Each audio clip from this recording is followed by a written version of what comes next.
So today we shall be reviewing slash talking about whatever you would like to call it, The Invitation. This is a movie that's still in theaters. I got to see it a few weeks ago, and I'm just getting around to it now of making a video, but we are pretty much in spooky season now, so I've decided we're going to do some more horror videos, but I will be doing other videos as well, because there's already a request to do complete graphic novel collection, which will be coming shortly. But anyway, let's get into the horror. So without further ado, shall we begin?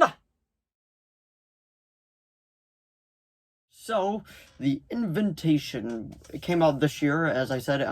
It's also still in theaters right now, so if you do want to give it a watch, you can just go over to your local theater. But I did see this on International Movie Day, which was a few weeks ago, so you could tell that this was a long time in the making. But it's it felt like it should have been R-rated going into it, like right away, like from the trailers. But for some reason, Sony wanted to make it PG-13 because Sony is just obsessed with making sure things are PG-13 so they can bring in the entire younger demographic as well. Which, from a business standpoint, excuse me, I get that. But from other ones, it's just from a horror fan, I'm just like, come on, I wanna it should have been R-rated. But the director did say that there is a director's cut that most likely will be released when it comes out to DVD and Blu-ray, which I am looking forward to. But it's only runs at 1 hour and 45 minutes, and trust me, it does feel like an hour and 45 minutes. It is not like, it doesn't go by in a flash. It is very much of a just a slow burn almost all the way through, with a few exciting scenes, but most of it is pretty much a slow burn. It is directed by Jessica M. Thompson, which I do not know any of her other stuff, but if this was her first outing, it's not bad for her first outing. It's just like I said, it felt like it just left a lot to be desired from a vampire film, and I'm a big fan of vampire films and all that, like the horror versions. I feel like those are super fun to watch. You can't go wrong with the original Dracula, but there's still so much you can do with it, and it's written by Blair Butler, which is actually got no idea who she is, but like I said, it's not a tight script. It's not really well put together whatsoever, but it is fun. I'd say that. Overall, this is gonna be a spoiler-free review to begin with, but I will tell you when I'll start talking about spoilers. But as of right now, I'll just give it a 6 out of 10 if you're just curious, my rating system for that, because like I said, it has its moments, and then it kind of just goes downhill quick.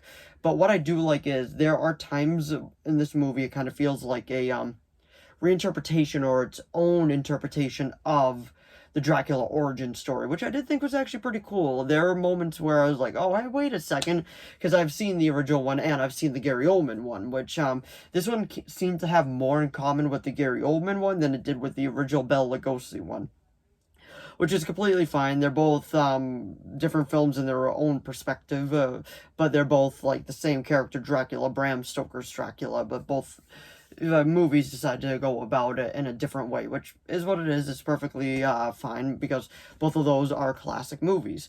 But anyway, so pretty much it opens up in this gothic setting with a few actual good jump scares.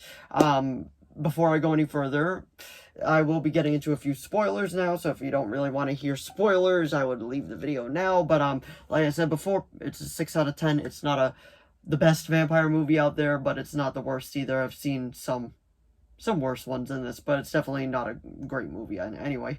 5. Alrighty, let's get into the spoiler talk, shall we?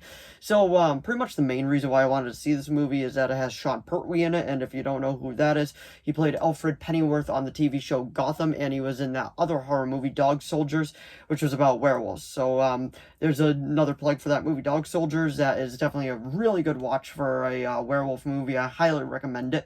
But anyway, getting back to this movie, so pretty much opens up in this gothic setting, and it ends up with the lady hanging herself.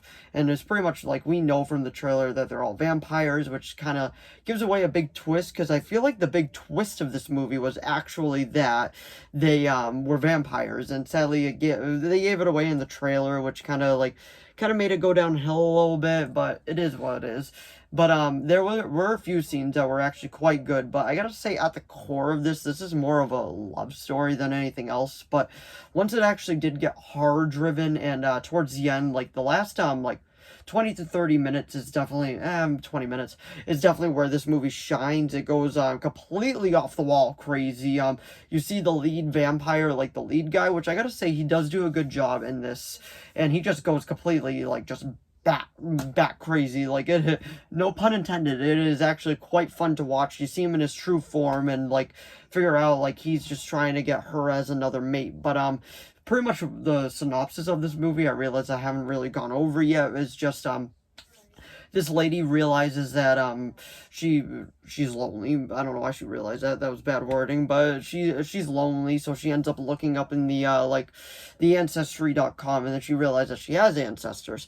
And then she ends up meeting with one of them, and then one of them ends up taking her back to the mansion, and that's when all the fun unfolds. It has its moments. It just isn't a great film in my personal opinion. But if this is the first time that this person, this director, give me 1 second, I have her name right here because I knew I wouldn't remember, Jessica M. Thompson. If this is her first outing, I feel like it is a pretty solid outing, and I am looking forward to seeing what else she does in the future, because I'm always up for watching horror movies and seeing where it could go, because sometimes the biggest budget horror movies could end up being a piece of crap, and while a very low budget horror movie could end up being one of the best horror movies ever made, which I absolutely love about this genre. But anyway, that was my review of The Invitation. So if you enjoyed this video, please give it a like and a subscribe so I know to keep making more of these. If you have any video requests, please leave them down in the comments below. I'll do my best to reply.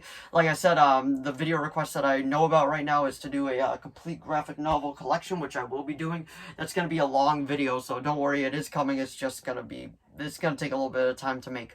But in the meantime, if you have any others, let me know and I'll do my best to reply. And if you've seen The Invitation, let me know what you think of it down in the comments below. Did you like it? Did you love it? Did you hate it? Did you just think it was meh like I did? Just let me know down in the comments below. There's really no wrong answers, just my opinion about a movie and your opinion about a movie. But anyway, thanks for watching as always, and I'll see all of you in the next video. Bye!